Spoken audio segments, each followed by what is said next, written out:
It's hard to find another game that's undergone such a drastic shift in reception as Fallout 3. Back in 2008 when the game came out, it seemingly received universal acclaim from both critics and audiences. The game was so loved that when a sequel released 2 years later, many fans were actually let down by it. Then, seemingly out of nowhere, reception started to flip. Many fans started to turn on the same game they praised years earlier.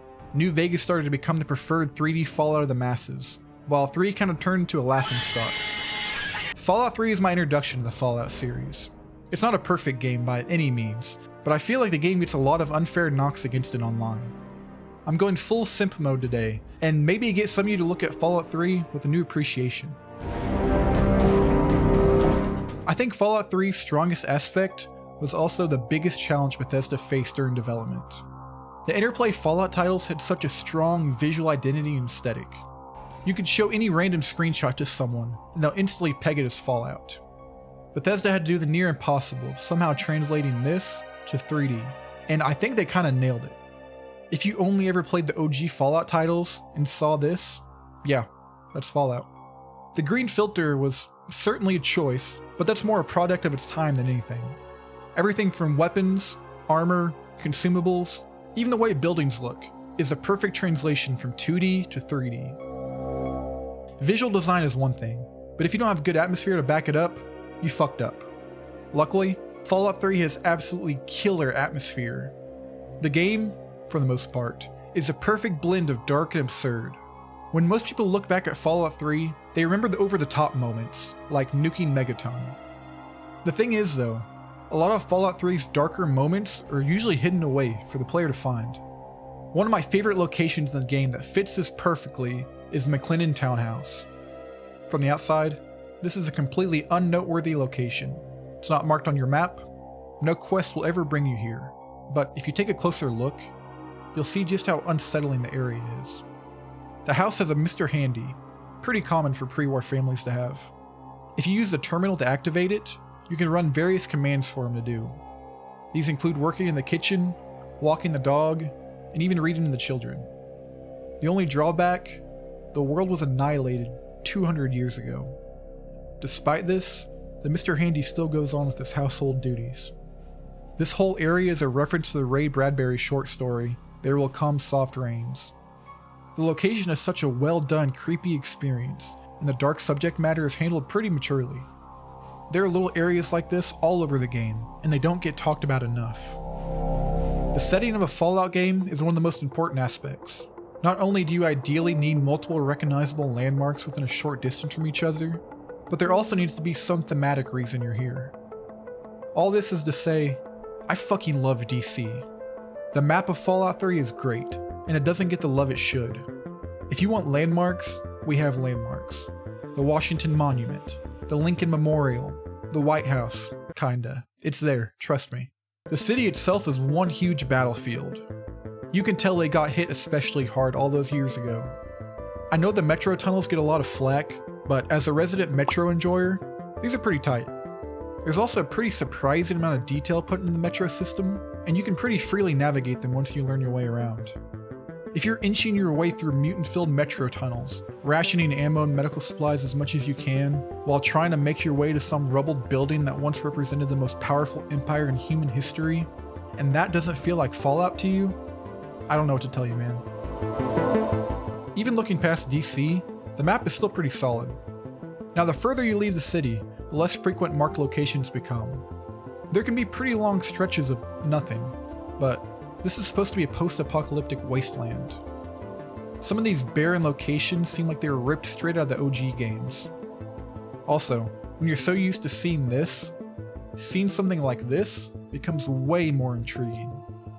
One of the biggest criticisms I see online for Fallout 3 is, for lack of better words, moral simplicity. The first two Fallout games were full of these deep, complex moral choices you'd have to make. The right choice wouldn't always be clear, and fans are still debating these topics over 20 years later. Fallout 3, on the other hand, has quite the opposite reputation. Critics will point to examples like detonating the bomb in Megaton. This over-the-top, almost mustache-twirlingly evil decision doesn't have a lot of nuance to it, as you can imagine. Some will have you believe that all choices in the game fit into this black and white template, but that really isn't true. There's a lot of hard decisions you'll have to make throughout the runtime, one of the best being Harold. Everyone and their mother knows Harold's story, so I'll keep it short. Harold wants to die. His devout, culty, probably gross followers want him to live. Pretty cut and dry, right? The only problem is, Harold might be the key to saving humanity. Maybe. Do we respect Harold's wishes and let him die in peace? Or do we let him live on in agony, on the off chance that whatever is causing him to grow spreads? As I'm saying this out loud, even I don't really know what the true moral choice is. This isn't an isolated thing either. There are plenty of examples just like this throughout the game. The main questline for Fallout 3 is ass. It has some cool moments, but as a whole, it's probably the worst aspect of the game. You'd likely assume the side content is of the same quality, but that's really not true. Fallout 3 has some amazing side quests, some of the best in the series. Whether you're piecing together the android mystery, the replicated man, dealing with the vampiric cults and blood ties, or putting your body to the test for the Wasteland Survival Guide. These are such fun little storylines that can be completed in multiple different ways. It adds a ton of replayability to the game, and makes the world feel more populated. Tonally, most of the side content is darker and more grounded, a direction that would have fully benefited the main questline. So yeah, you might have to sit through this, but at least you have a pretty good variety of side content to make it better. The last aspect of Fallout 3 I wanted to touch on was the stellar soundtrack. Now all the Fallout games have excellent music, but 3 especially hits hard. The original soundtrack is dark and oppressive, yet also barren and desolate at times. There are tracks perfectly suited for sprawling super mutant battles, but also quiet late night walks looking up at the stars.